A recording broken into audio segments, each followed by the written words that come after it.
ഇന്നത്തെ സിറാജ് ദിനപത്രത്തിൽ ആദ്യത്തെ വാർത്ത, മിന ജനസാഗരം, അറഫ സംഗമം നാളെ.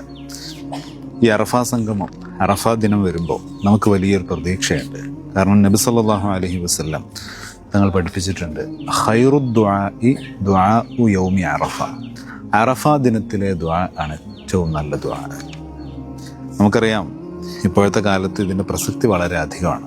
ഒരു വശത്ത് വ്യാജ ആത്മീയതയുടെ ആളുകൾ ഭൗതികമായ അധ്വാനത്തിൻ്റെ യാതൊരു വിലയും കൽപ്പിക്കാതെ വെറും ദിക്റും ദുആഉം കാര്യങ്ങളും മാത്രമായിട്ട് ഒരു തട്ടിപ്പിൻ്റെ രീതി. മറുവശത്ത് ഇതിനെ എതിർക്കുന്ന ആളുകൾ അങ്ങേയറ്റം വിമർശനത്തിൻ്റെ ഊക്ക് കൊണ്ട് ദിക്റിലും ദുആയിലും ഒന്നും കാര്യമില്ല എന്ന രീതിയിലുള്ള ശക്തമായ വിമർശനങ്ങൾ. ഇതിനിടയിൽ സംശയത്തിലകപ്പെട്ടു പോകുന്ന പാവം സാധാരണക്കാർ. യഥാർത്ഥത്തിൽ മുത്തുനബി സല്ലല്ലാഹു അലൈഹി വസല്ലം തങ്ങൾ പഠിപ്പിച്ച കൃത്യമായ ഒരു രീതിയുണ്ട്. ഖൈറുൽ ഉമൂരി ഔസത്തുഹ. ദുആഉം വേണം, പ്രവർത്തനവും വേണം. തവക്കുലിൻ്റെ കാര്യത്തിൽ നബി തങ്ങൾ പഠിപ്പിച്ചിട്ടുണ്ട്.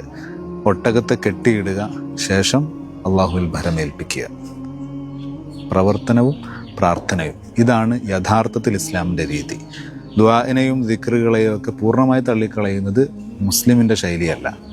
വെറും ദുആഇലും ദിക്റിലും മാത്രം ഒതുങ്ങിക്കൂടുന്നത് അതും ഒരു സാധാരണ വിശ്വാസിയുടെ രീതിയല്ല.